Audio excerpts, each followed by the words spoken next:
ঘোষণা আইএসএফ এর পক্ষ থেকে বিশেষ ঘোষণা,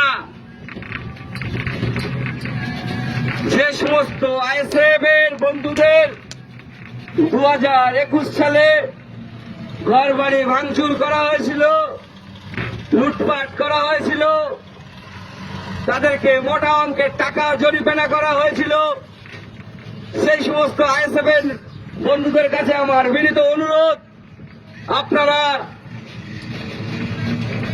আপনার বুথে যে আইএসএফ এর বুথ সভাপতি আছে তার সাথে যোগাযোগ করেন। যে তৃণমূল কংগ্রেসের নেতা আপনার বাড়িটা ভেঙেছিল, যে তৃণমূল কংগ্রেসের নেতা আপনার বাড়িটা লুট করেছিল, যে তৃণমূল কংগ্রেসের নেতা আপনার কাছ থেকে জরিমানার অর্থটা নিয়েছিল, তাদের নামের একটা তালিকা তৈরি করুন। তালিকা তৈরি করে আপনার বুথের যে আইএসএফ এর বুথ সভাপতি আছে সেই আইএসএফ এর বুথ সভাপতি হাতে দিন।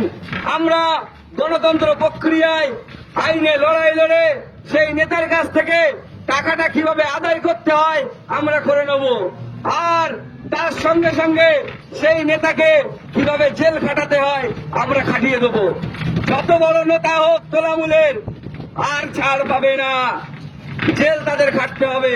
2021 সালে আমাদের ছেলেদের উপরে যেভাবে বুলডোজার ওরা চালিয়েছিল, আমরা শুধু সেই সময় কিচ্ছু বলতে পারিনি, সরকারে ছিল ওরা। আমাদের মনের কষ্ট, মনের দুঃখ, মনের বেদনা মনের ভিতরে চেপে রেখে এই 2026 সালে আমরা আইএসএফটা বুকে আঁকড়ে ধরে করেছি। আর যে সমস্ত তৃণমূলের নেতারা আমাদেরকে 2021 সালে মেরেছিল, 2021 সালে আমাদেরকে ঘর ভেঙেছিল, 2021 সালে কারোবার গরু ধরে নিয়ে এসেছিল, সেই সমস্ত তৃণমূলের নেতাদের বলে দেই, তোমরা সতর্ক হয়ে যাও ভাই, সময় এসে গেছে, বেশি দেরি নাই, সময় এসে গেছে, বেশি দেরি নাই। কখন যে 14 শিখের ভেতরে ঢুকতে হবে এটা কিন্তু ভাই আপনাদেরও জানা নাই।